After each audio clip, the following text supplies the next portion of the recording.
नमस्कार दोस्तों, एक बार फिर से आपका स्वागत है मेरे YouTube चैनल एजुकेशनल आईसीएस में। कोरोना काल में हम देख रहे हैं कि काफ़ी बच्चे लंबे समय से पढ़ाई से दूर हैं, तो उनकी रुचि भी थोड़ी पढ़ाई में कम देखने को मिल रही है।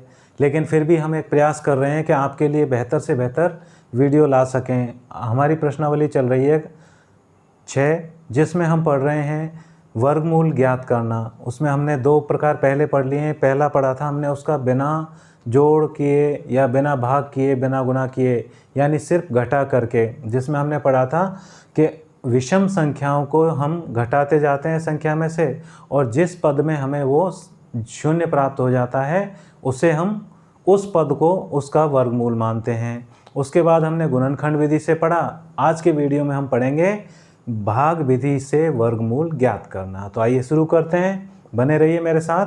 देखते हैं हमारा प्रश्न है आज का, निम्न संख्याओं का वर्गमूल भाग विधि से ज्ञात कीजिए।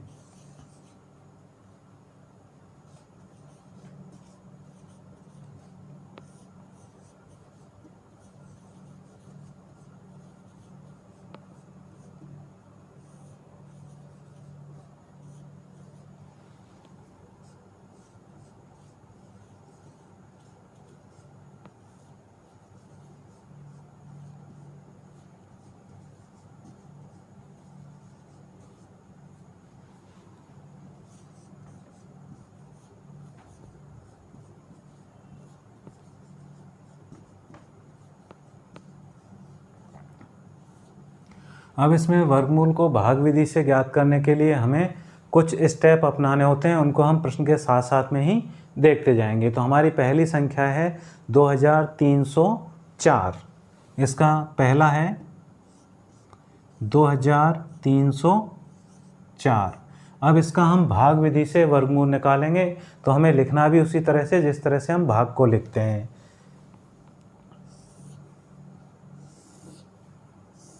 ये हमने इसका बना लिया। अब इसमें हम इसको संख्या को यहाँ पर लिखेंगे, और इसमें हमेशा इकाई की तरफ से जोड़े बनाए जाते हैं 2-2 संख्याओं के। अगर 1 है तो उसको एक ही संख्या छोड़ देंगे और एक संख्या में ही अपन उसका भाग देंगे। अब इसमें हम क्या करते हैं, पहली जो संख्या रखते हैं वो इस पहले जोड़े या पहली संख्या के वर्ग, मतलब इसमें भाग देने पर उस संख्या के वर्ग से बड़ी ना हो, इसके बराबर हो या इससे कम हो। जैसे अब इसमें हम देखते हैं 5 का यदि हम वर्ग करके इसमें भाग देते हैं, भाग कम या उसके बराबर, ज़्यादा नहीं होना चाहिए। तो 5 का भाग 5 बार ही देना है। तो 5 का नहीं जाएगा, 5 का 25 आ रहा है, तो हम इसमें देंगे 4 का भाग, और कितनी 4 बार ही देंगे। तो 4 चौकू 16, और इसको बाकी कर लेंगे, तो इसमें से हमारे पास बचा 7। और इस संख्या को दूसरी स्टेप में हम दुगना कर देते हैं, उसी का दुगना, किसी और संख्या का नहीं, उसी संख्या का दुगना। तो ये तो हो गई 8, और इस बाकी के जोड़े को हम पूरे के पूरे को ही उतारेंगे। भाग में हम उतार रहे थे एक, वर्गमूल में उतारेंगे पूरा जोड़ा। अब हम देखते हैं कि इसके साथ गुणा करने पर आप देख सकते हैं 8 का 8 बार भी देखते हैं हम, तो 64 होता है, 8 नाम 72 हो जाता है। तो हम इसको 8 से ही देखेंगे, और इसकी स्टेप में होता है जो दूसरी संख्या हमने लिखी है उसका उसी संख्या के साथ गुणा करना। जैसे पहले 8 थी, अगर हमने अगली संख्या 8 ली है तो 8 से ही गुणा करना है। 7 लेंगे तो 7 से, 6 लेंगे तो 6 से गुणा, यानी उसके समान संख्या से ही गुणा करना है। तो इसका हम गुणा करेंगे,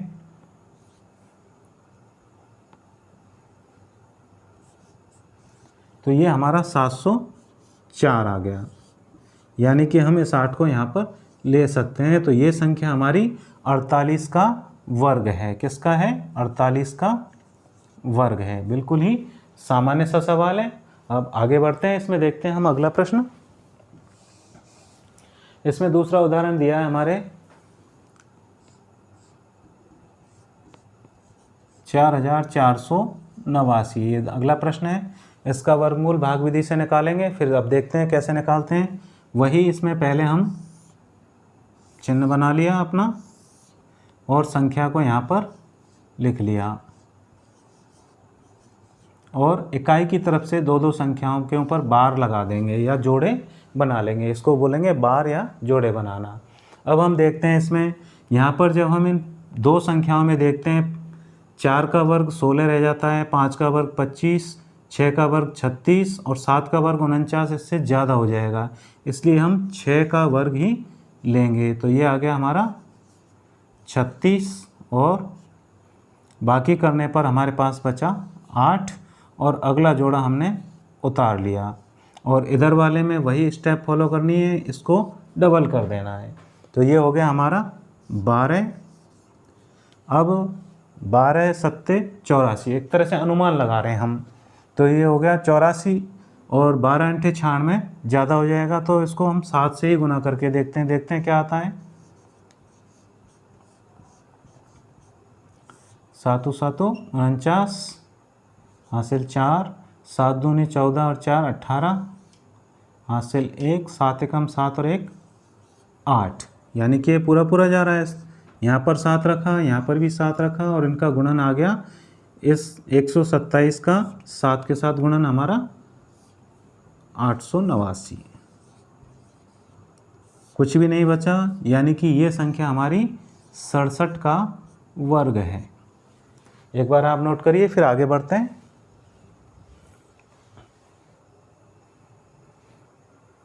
इसके बाद हम देखते हैं दूसरा प्रश्न इसका, जिसमें हम देख रहे हैं कि निम्न संख्याओं में प्रत्येक के वर्गमूल के अंकों की संख्या बिना गणना के बताइए।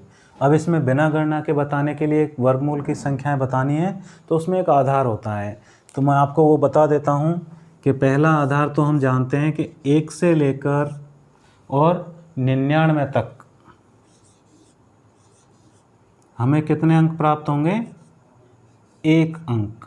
वर्गमूल जब निकालेंगे तो हमें 1 अंक प्राप्त होगा। और उसके बाद 100 से और हम चलते हैं 9999 तक,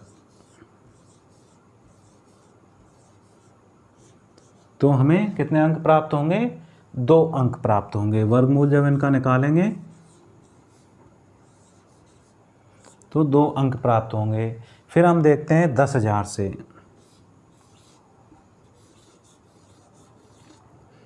10,000 से और फिर इनकी संख्या वही सम संख्या में ही है,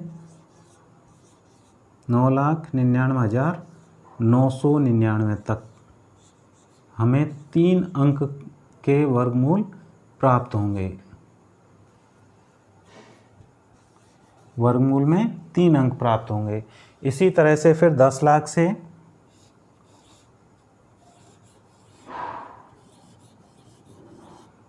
और फिर ये इसमें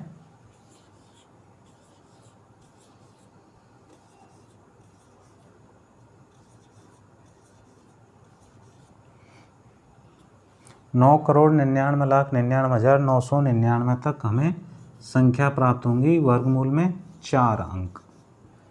अब इससे हम आसानी से कर सकते हैं, जैसे 64 है तो इसमें आ गया, तो इसके वर्गमूल में 1 ही अंक होगा।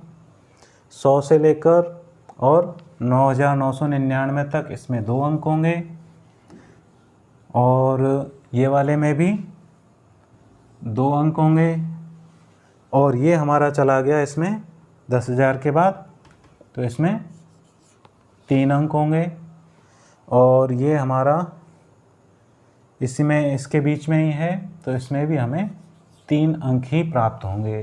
तो ये एक छोटा सा आधार है, इसके अनुसार ही हम इन प्रश्नों को हल कर सकते हैं। आज की वीडियो में इतना ही। बने रहिए आगे सवालों को हल करने के लिए मेरे साथ मेरे YouTube चैनल एजुकेशनल ICS पर। धन्यवाद।